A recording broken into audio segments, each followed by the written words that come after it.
My name is Stanley Bentu on Politics and You, and I'm right here with regulatory reform expert of the oil and gas industry, Leonard Ugbajah. We're talking about the Petroleum Industry Governance Bill. And, well, why is this bill? I think there's a need for us to understand this, especially considering the fact that Nigerians didn't think of it as a very urgent issue when we were talking about all of the politicians and the promises they were making. Very few people question, how do we manage this money that is coming in from oil, especially when you consider that this is where we get the largest amount of money to fund our government? Well, I think in a way, I think the oil and gas industry featured in the campaigns. Maybe not in the sense we're talking about it now, but in two ways I can recall. Number one, there was some background debates about subsidies, whether the government should continue paying subsidies. But more importantly, the controversial statement by the presidential candidate of the PDP, Alhaji Atiku Abubakar, saying that he was going to sell the NNPC even if it was going to cost him his life. That generated a lot of commentary, and debate as to whether that was the right approach or not. Well, I think it begs the question, actually, saying you're going to sell the NNPC, because the problem is just beyond the NNPC. It calls for a total reform package. Yeah, I agree with you. Maybe the debate hasn't been as robust as it ought to be. But you mentioned these were background debates. And even when the PDP candidate talked about it, what incensed a lot of people was the thought that he may sell the NNPC to his friends, as opposed to what is really going on in our petroleum industry and why it is not yielding the best for the Nigerian people. My candid take really was that when I had that statement from the PDP candidate, the first thing that came to my mind was, why is he talking in these terms? This is politics. And in politics, I usually say your messaging is important. So what the oil and gas industry calls for is a total overhaul. It's changing the entire regulatory and operational mechanism within that industry. So just to come and drop the line of I will sell doesn't solve the problem. Not just that it doesn't solve the problem, but it also creates additional baggage for the person saying it, because then people begin to suspect your motives. At that point in time, the PIGB was on the table of the president, so we could have generated a debate around the PIGB and the other accompanying bills that make up the PIB, but that was lost in the politics, really. But it's important for us to understand the PIGB, because I think it's important that we understand where our money is coming from, how we're spending this money, especially now that we're talking about a 30,000 naira minimum wage. Yes, I understand that Bismarck Ruwane has talked about alternative methods of how this minimum wage can be sustained or funded, but at the end of the day, much of our money is still going to come from the oil industry and how we manage it. And we've not managed that very well. Now, the PIGB in itself, why is it good for the industry and for Nigeria? Okay, maybe just a little background. The PIGB is a part of the entire package of 4 bills that are aimed at reforming the regulatory framework in the oil and gas industry. So you have the Petroleum Industry Governance Bill, which is signed and awaiting, it's gone to the President and back to the National Assembly.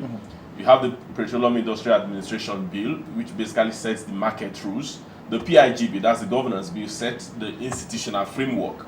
The PIAB sets out the market rules mostly, and then the Petroleum Industry Fiscal Bill defines who gets what in terms of incentive, taxes, royalties coming to the government and going to the operators. And then you have the Host and Impartial Communities Bill, which tries to kind of institutionalize the relationship, the corporate social responsibility of the operators to the communities. Now, if you look at the PIGB, why it's important and why we're talking about it right now is because it's the first step in the reform process. So this entire process that started in 2002, actually, that was when the committee was set up, that produced the bulky bill called PIB that hasn't passed up till now. Now it's been split into 4, and 1 has been passed. So we say this is the first signal that if the president goes ahead to sign this, then it signals that indeed we have arrived at a place where we are ready to go on with the reforms. So that's why it's important. The PIGB, the NNPC as we have it today, would not survive under the PIGB. So even the talk of selling it wouldn't arise. For example, the PIGB does the following. It defines the institutional framework for regulation, defines the framework for commercial involvement of government in the oil and gas industry. These are the two very important aspects of the industrial of the governance bill. Now, on the institutional framework, what the PIGB has done is to create, if you like, call it a super regulator. Now, this regulator, called the National Petroleum Regulatory Commission, is supposed to take over the functions being performed at the moment by the PPPRA, which handles pricing, by the DPR, which handles technical regulation. The PPPRA is the Petroleum Product Price Regulatory Agency. And the DPR is Department for Petroleum Resources, under the Ministry of Petroleum Resources. So these functions are supposed to be collapsed into the super regulator. The regulator has remit over both the downstream, the midstream, and the upstream of the market. And what they are supposed to do is to serve as independent regulator, establish procedures for licensing, issue licenses, regulate operators, enforce the market rules that are contained in the Industry Administration Bill. Now, the PIGB, apart from this regulatory aspect, the PIGB also creates commercial entities to ensure that government keeps playing in the market. Now, that's arguable, but it's acceptable, we can live with it. And what are those bodies? For example, it sets up the National Oil Petroleum Asset Management Company. Now, this company basically is supposed to take in certain rights that are held by the NNPC at the moment, and especially the production sharing rights. So, if I get you right, this is the fate of the NNPC, what we know today as the NNPC. Yes. It's going to be broken down into two. No, it will not be broken down. It will not be broken down. We are setting up entirely a regulatory body, and we're setting up two national oil companies, if you like to call it that way. But actually, one is strictly a national oil company. The other one is just an asset management company. Yeah, but right now, the NNPC is doing both the NNPC of those, is the national oil company both at of the those moment. functions. Yes. So what the NNPC does as a commercial operator would then be transferred to the two national oil companies. Do you understand how this is going to work? So the NNPC is dissolved, staff will be reassigned, into different operations. Some will most likely go to the regulatory commission, some will go to the National Petroleum Company, while some will go to the National Petroleum Asset Management Company. Same thing will happen to DPR. So they are basically scrapped, and their functions are taken over and redistributed to these different entities that are created under this Petroleum Industry Governance Bill.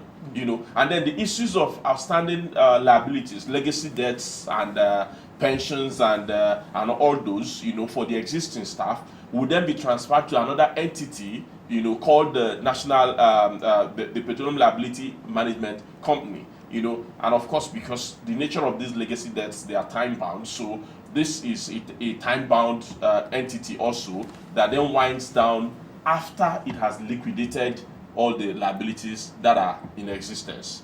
So it's a complete package, well thought out, well arranged. For example, the National Petroleum Company, which is going to take over the joint venture rights, is supposed to operate as a full-fledged commercial entity in the oil and gas industry, not just within Nigeria. It could go anywhere in the world, get involved in the real business, raise money from the capital market. And the bill has gone ahead to say that within 10 years, of coming into existence of that company, it will sell at least 40% of its shares to members of the public. So basically, the government would own a minimum of how much? The government will own a maximum of, let me put it this way, it's supposed to sell a minimum of 40% within the first 10 years of its existence. 10% within the first 5 years, and 40% within the first 10 years. 10 years. So what it means is that the company, based on its operation, can actually decide to go public and sell far above 4% within 10 years of its operation. So we could have a situation where the government owns 20%, 30%, 40%, 50%, 60%, but not more than 60% at any point in time. So basically, any Nigerian can become an owner. Yes. If the Nigerian Yes, wishes to invest this like like any other in the new oil oil company. company. Yes, exactly. So like Nigeria, you remember one time when the government talked about selling some assets in the oil and gas industry, especially in the liquefied in LNG project. The government can wake up and say, okay, we need money, and for efficiency or for any other reasons, we want to offload some of our stake in the National Petroleum Company. And I mean, the Saudi Aramco is one of the most valuable companies in the world. They've been talking about an IPO for some time now, and if they do, that's a lot of money, just selling 5% of Aramco, because of the value of the company. So envision this national oil company that is commercially driven, not subject to political interest or political manipulations, Because operates right as- now, the NNPC is operating at a loss. at a It loss. keeps posting losses. The refineries are posting losses. Exactly. The parent company is posting losses. And this in spite of massive amounts of money that is coming into that Because particular the sector of the economy. NNPC, as it were right now, is simply an octopus. You don't even know what whether whose interests basically they represent. Whether they represent the interests of Nigerians or the interests of politicians, basically. So there's a lot of I have some thoughts on inefficiency. that, and I would like us to talk about that. But before we do that, let's just focus on the regulatory agency. That is the Nigeria Petroleum Regulatory Commission, which will be overseeing and making sure that there's a level playing ground, that all of the operations of all of these units are done within the ambits of the law. And one of the reasons why the president said that he was declining assent to this bill is that this agency is supposed to retain about 10%, and he felt that was too much. And that would rob the federal, state, and local governments of a huge amount of money. Do you see that as reason enough to deny assent? I had made a comment on Twitter a few days ago to say the president's objection to the PIGB are debatable. And that doesn't mean they are wrong, but they are debatable. For example, you're setting up an independent regulator that is supposed to be self-funded. So the question is, what percentage of the revenue retained will be enough to fund the operations of that agency? It's a political question, because if you say 5% is enough, if somewhere down the line 5% is not enough, then you have to change the law. So I really don't. When it comes to that percentage, I don't have any dog in the fight. If you say 1%, that's fine. If you say 10%, that's fine. But I believe the people who are the existing regulators can have some scientific ways of arriving at what they think will be the appropriate percentage. So yeah, if you make it 5%, that's fine. If you make it 10%, that may be too much. So I agree with that. It's neither here nor there. The one I find a bit curious, also debatable, is the issue of the equalization fund. The president has queried why the National Assembly will retain the equalization fund, stating expressly that it doesn't align with the policy objective of his administration. So this is what happens to the equalization funds. It goes to what organization now? The National Assembly? Is it the president's comment or the equalization fund doesn't go to the National Assembly. The equalization fund goes to they try to set up what they call an infrastructure fund. Right now, there's an equalization fund right now. And what they do basically is to bridge the costs, of petroleum products, so that you have uniform pricing across the country. So it doesn't matter what the transportation cost is, PEF takes it. That's the Petroleum Equalization Fund that is operational at the moment. So they absorb the cost differential in moving petroleum product around the country. Now, but what the PIGB has done is to say the PEF will be in existence, but under the PAIB, there's a phasing out mechanism for subsidy. And when the subsidy is phased out, the tax, it will be replaced by some kind of what they call the petroleum infrastructure tax, that will then go into the development of infrastructure. Now, I can live with a PEF that is supposed to be phased out. So that means by the time the subsidy regime goes, we have a liberalized, truly liberalized market for oil, for petroleum. Now, what it then means that you don't need to bridge any costs any longer. So we don't need PEF at that point. So the bill has said, except of course, the people who advised the president did not look at the PAIB to realize that the PEF was going to be phased out. Otherwise, that's not a problem. Which is the bill yet to come. Which is a bill yet to come. So it's going to be phased out. So that's not a problem. Now, if you say remove PEF from the bill, from the PIGB as it were right now, what you're basically saying is that from the day the PIGB is passed, there'll be no more bridging. So you're basically liberalizing the market in a way, But that compared to a process of phasing out, I think I will go for the process of phasing out because of the socioeconomic shock that could arise. But interestingly, the PIB is an executive bill, isn't it? No. It's not an executive bill. How did it originate? In 2008, it was an executive bill, And mind you, the version of the bill we are talking about today and the version that the executive produced in 2008 is they are miles apart.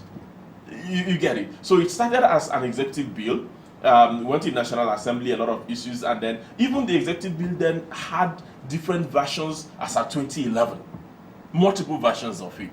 There were quarrels, maybe we cannot go deeply into the details. Some of the quarrels are fiscal in terms of the royalty regime, coming from the host operators. community aspect of then the bill. The other of the quarrel was political, talking about the extent of control the minister has within the industry. Now, in 2015, at the inception of the 8th National Assembly, what the National Assembly leadership decided to do was to break that bill they had into 4 different parts, and then refined those 4 different parts, and that's what we have today. So the PIBs, we like to call them now because there are 4 bills now. The PIBs we have now are actually private member bills in the National Assembly, sponsored, worked on, and sponsored by the principal leaders of the National Assembly. So it's not an executive bill. But it's just I'm also aware that in the process of working on the bill, that they received a lot of input from especially the Ministry of Petroleum Resources, DPR, and all that, and that's why I'm also surprised that the executive is dilly-dallying on signing off on the bill. There are quite some other things about final drafting issues here. The National Assembly can take care of that, but in orientation, I don't think there's a fundamental disagreement. I don't think the issues the president raised are of the nature that will stall that process. So basically, we say National Assembly should look at it, incorporate whether they would stall or they would not. They already have. We're talking because this bill was actually returned almost 5 months ago. Yeah, getting to 5 months ago. Yeah, it was returned toward the end of last year, I think, if I remember correctly, right about September, October of 2018. We're in March of 2019. And the major challenge here is that the 8th Assembly is living its last days. Yeah. And what happens when a bill is not signed into law and the National Assembly expires is that bill basically becomes null and void, dead. It's as if it never started. This is the reason why since 2008 we've not had a PIB signed into law, because different houses up. I think this is the 3rd one that has looked at this. We're now looking at the 4th one. Now, if we have even gone as far as breaking this bill into 4 parts and trying to sign what the current Minister of State for Petroleum Resources, Ibe Kachuku, said are the non-controversial aspects of the bill, actually which is the governance aspect. And it's taken us this long, and the president has returned it. And the National Assembly, you would think, would take it as a matter of urgency. Clearly, it has not. I'm actually surprised that the National Assembly has taken this long to transmit that bill back to the president, because I felt, given the zeal and the commitment that the National Assembly had towards that bill, and I'm privy to some of the processes, the leadership of the National Assembly has been deeply committed, concerning this reform. And so I'm surprised why maybe the politics, the political atmosphere has dampened the zeal, but they should do that quickly. not just on the PIGB, return the PIGB to the president after taking into account his comments, and then expedite the process of passing the remaining 3. Because you can't just have the PIGB without the accompanying 3. Otherwise, there'll be nothing to implement. Because so it's a 4-part journey that we have it's a to go 4-part journey. It's a 4-part journey, which would transcend or go beyond the life of any single legislative assembly. Exactly, but it's better for this National Assembly that started the process to conclude it. If they don't, the chance that the next National Assembly may not have the same vision, so they could take the bills and have some other ideas about them, and then try to rework the bills, and then you could spend another 4 years and not having the reforms take place. And again, another way to approach this issue is for the executive to come out with a clearly defined policy to say, for example, we don't think we like this process led by the National Assembly on those PIBs. This is our own vision, and this is how we want to accomplish it. Maybe we want to do amendments of some of the bills. The idea of leaving the entire space without any definitive policy direction creates uncertainty. It's not good for business at all. It's not good for the economy of the nation, because we're looking at things that could make us catch up with other countries that are now taking more of the investment that are going in the oil and gas industry. For example, Ghana, for example, Mozambique, South Africa has discovered oil recently. Cote d'Ivoire is going to commission some oil wells. And I would like you to recently. speak more on that, because I want us to look at Venezuela shortly. But before we do that, speak on some of the challenges that we will be facing with our oil industry. I mentioned earlier the most recent one that I came across, and this is that it may not even be anything else that would bring down the cost of fossil fuel, but even pricing, because renewable energy is getting cheaper and cheaper. Renewable energy technology is getting better. Once upon a time, there were complaints about the initial investment you have to make to get wind turbines, solar energy. Solar panels are getting cheaper now. Batteries are getting better now. You have electric cars coming through. So this is one of the things we're struggling with. But it's not the only problem, is it? What are some of the other dangers that we could face if we don't maximize on all of this oil that we have at the moment? Look at the global energy outlook. What you realize is this, of course there's been increase in energy demand globally, because there's also increased industrialization and human activities. But there's also the part people don't get, that there's a lot of improvement in energy efficiency. So you've just talked about renewables, for example, but apart from the renewables as a subset, you have the fact that most products that use electricity or use power today have been re-engineered for efficiency. So, for example, your light bulb in your house, you don't need as much power as you needed 10 years ago to power a light bulb as you need today. Most products, the aircrafts, the factory lines, all of them. So the world is tending towards energy efficiency. So what that means is that the global demand for energy is dropping. Now, it's dropping. And then we have alternative and competing sources like renewable energy gaining more traction. In the past 10 years or so, the cost of solar energy has reduced by up to 70%. So when you have the world shifting towards renewable energy, you've seen the policies in places like France, in China, and other countries of Europe, where they have set a cutoff line for petrol engine in the cars. So that means global demand is dropping. There are alternative sources of energy, So basically, we could find ourselves in a scenario where nobody basically needs the oil. And we also have more and more countries that are discovering oil. You mentioned that. Yes, more importantly, looking from 1975, when you had only about 6 or so countries in Africa that had oil, to now where you have about 22. And they haven't just discovered oil. They have better regulatory environments, and they are attracting more investors than we are doing. So, and that's from the supply side. We also have problem on the demand side. Yeah. Once upon a time, United States was our biggest oil market. Exactly. Then shale oil was discovered. United States no longer is buying large amounts of oil from Nigeria. Actually set to India. become the largest exporter. basically. Yes, the US is set to become India the now largest became exporter. our largest market, not Yeah. because India was buying more, but because the United States had dropped out. Yeah. Now, India is, there is technology that has evolved with refining. Yeah. The reason why India liked Nigeria's oil was because we had light sweet crude. Yeah. But now refineries have been upgraded where they can refine whether it's heavy crude or light sweet. Iran is something Nigeria should be worried about. Iran is much closer to India, which Yeah. means transportation costs would be reduced. Reduced.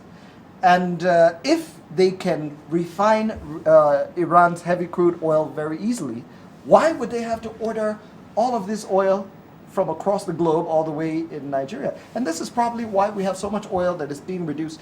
I don't know that a lot of Nigerians know this, but a lot of our crude is being returned unsold. Yeah.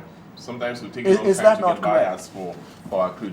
It might also interest you to know that India is looking towards the US also to buy crude because of they are not able to refine it more efficiently. So now if you look at this entire global scenario, so what you ask yourself is, number one, what becomes so obvious, Nigeria needs to move away from oil as the mainstay of our economy. Gas even has better prospects, but also embedded in this reform process is the issue of gas. So if we don't do the reforms we need to do, we can't even maximize the potential in gas. Because gas also requires investment, especially when it comes to gas for domestic use. You need to feed gas to the power sector and all that. And if we don't do the reforms we need to do, these markets will be the way they are. They are just moribund, basically. So we need to move away from oil. That's given. But beyond moving away from oil, from now till the time we move away from oil, what we do in that window is very critical. And now it becomes more critical if we are maybe like other countries that don't rely on this as our major source of earning. We could say, well, fine, we just let it go and we do other things. But if we let it continue the way it is, I'm afraid we may be hitting a crisis situation. Because of course, where do we get the money? Our economy Where do we still get has the the money problem to, we are facing today because of the dip in oil prices. 3-4 years ago, we haven't recovered from it. So and, if there's and even another recently, OPEC just reduced Nigeria's quota by about 50,000 barrels a day. Yes, the production cut because of to stabilize the market, But that's even fair. But if the price dips again to anywhere around $40, then the Nigerian economy is in big trouble. It's a big contrast with what you hear from government because there's so much argument, and this is a political year, so much argument about the ERGP and all of that, when at the end of the day it's almost as if our economy is dependent on oil prices, and maybe that's For why now. we still talk about the benchmark on oil. This is where we are. Now the interesting thing, and I would like to say this not to be an alarmist, but just to underscore the urgency that we have to act in order to come up with proper laws that can govern our oil sector and make sure that we have an economy that can provide the kind of diversification that we're looking forward to achieving, and so that we don't have so many people living under the poverty line. Venezuela is a country that was mentioned in our original report. Now, what is the difference between Nigeria and Venezuela, and why is this so important? Now, Venezuela is a country that has an oil reserve of 290 billion barrels, proven oil reserves. Now, Nigeria, on the other hand, is a country that has 37 billion barrels, proven. Now, when you look at the difference, 37 billion barrels as against 290 billion barrels, you can see that Venezuela is way ahead. It's said to have the largest proven oil reserves in the world, even bigger than Saudi Arabia, which has roughly about 260 billion barrels. But Venezuela is a country that is struggling with poverty. Very disturbing developments happening in Venezuela, the country that has the largest proven oil reserves in the world. That means that, just as a certain broadcaster said, it's not how many pennies you have, it's what you do with it. It's not how much oil we have, it's how we plan and manage our oil sector. Well, we have the Petroleum Industry Bill that has been languishing in what I call development hell for a period of 11 years. We're this close to having a law that would regulate and revolutionize our oil industry. Unfortunately, the president has declined assent. It's gone back to the National Assembly, and very little has been heard of that bill ever since. Is the National Assembly going to take action before its expiration? Is the president going to append his signature on an improved bill? Or is it going to be back to the drawing board to start all over again in spite of the hundreds of millions, perhaps even billions of naira that has been spent trying to get this law passed? Well, I'm here with Leonard Ugbajah, who's a regulatory reform expert. We've been talking about the PIB, or the PIBs, and the PIGB in particular. And you were talking earlier about the new oil company and how people can actually buy into that, how it can be more profitable, and you were wondering why the president has not signed this. I have a theory. There are some people who suspect that, the NNPC, our oil industry as it is, almost serves as a piggy bank for the executive. That this is where the president, and we're not talking corruption now, but we're talking about the president having access to funds that need not go through the National Assembly. But the president can actually call the managing director of the NNPC whenever there's a strike. Let's say there's ASU strike and they say, you must pay 200 billion naira to an account in CBN before we go back to work. Has anybody ever paused to ask, where did this 200 billion naira came from? Chances are it came from monies that are accessible to the president from the oil company. Well, I like to make the point. That the persona of the president that is out there is a president who likes due process, is a president who doesn't tolerate corruption, who likes transparency. And but for me, I think the one of the greatest tests, of course there are some other tests, of that persona of the president is what he does with the oil and gas industry. Peradventure, the NNPC has been a cash cow or ATM for politicians in the past, but at this point we expect a clear departure, in tandem with the avowed anti-corruption stance of the president. It's dangerous for you to leave a black hole or that kind of arrangement where any politician can go dip their hand. We've seen probes in the past and cases in the court that show us how the resources in the NNPC have been mismanaged. The critical question is, after this administration, are there going to be further revelation that this same administration participated in the mismanagement of our resources in the NNPC?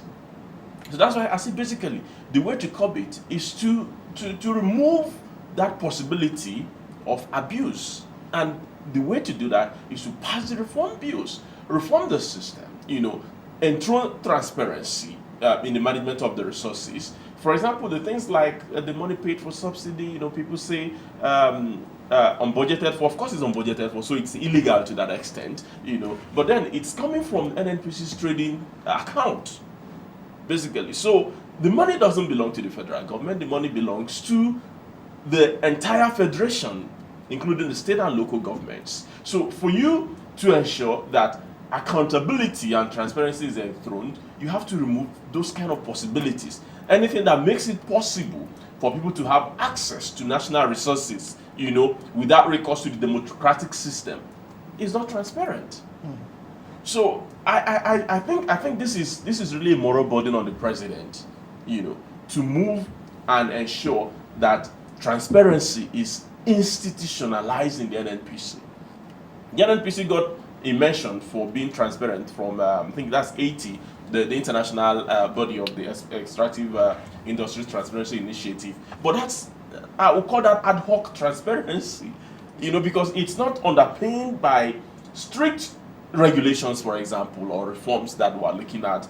It's underpinned by maybe because the president wants things to go in a certain way, or the GMD or the minister. So which means if tomorrow you were to have a president who is corrupt, this flawed system is available. It's available to the person. Which means so why would the president not want to block that? A legacy for the Buhari administration would be to make sure that this bill is signed into law. To make sure that exactly. In fact, that would be one of the biggest legacies of the of this administration. It's interesting that the Minister of State for Petroleum Resources was one of the first people who actually sold the idea of breaking down the PIGB into different parts so that the non-controversial aspects of the bill can be signed into law.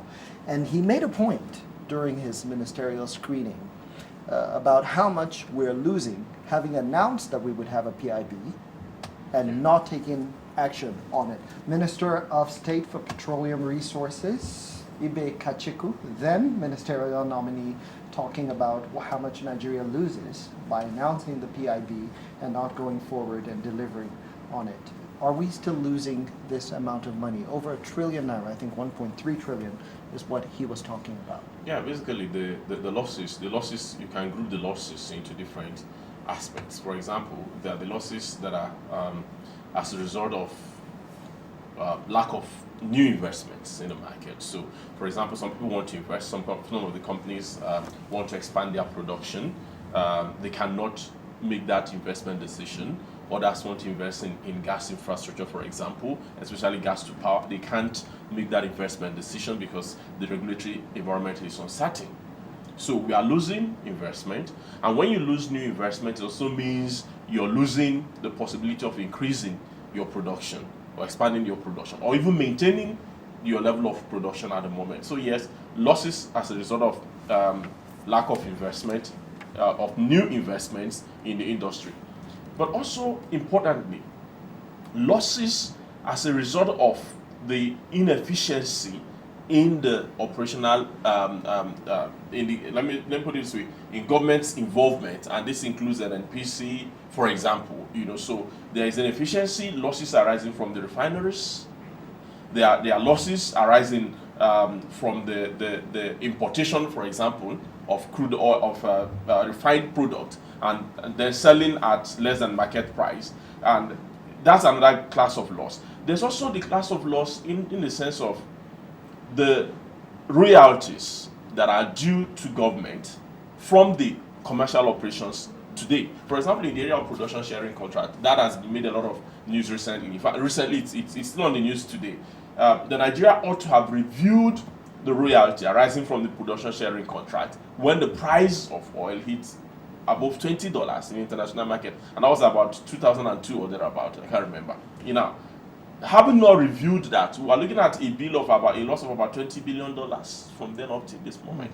Now, there's some kind of consent agreement in the Supreme Court between the federal government and the state government that essentially requires the federal government to recover this money from the oil companies. Now, how do you want to do that?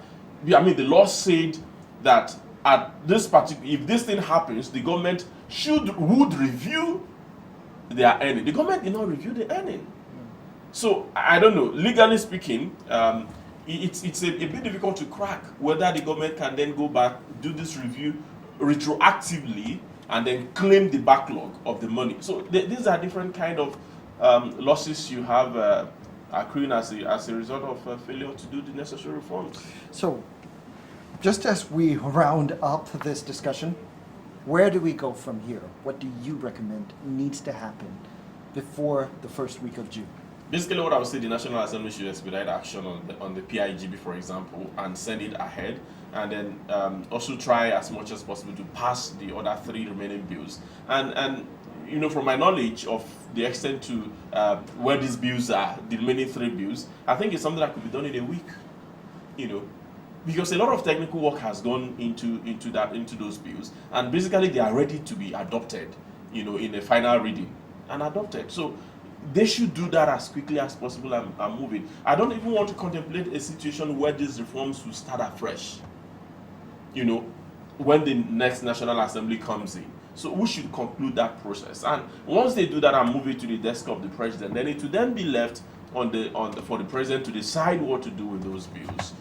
Of course, we know there is also the constitutional provision for overriding the assent of the president. But we hope we don't get to that point. But like I said, if the president refuses to sign those bills when he gets them, then he needs to have a good explanation, that would make Nigerians still have hope in his avowed anti-corruption stance.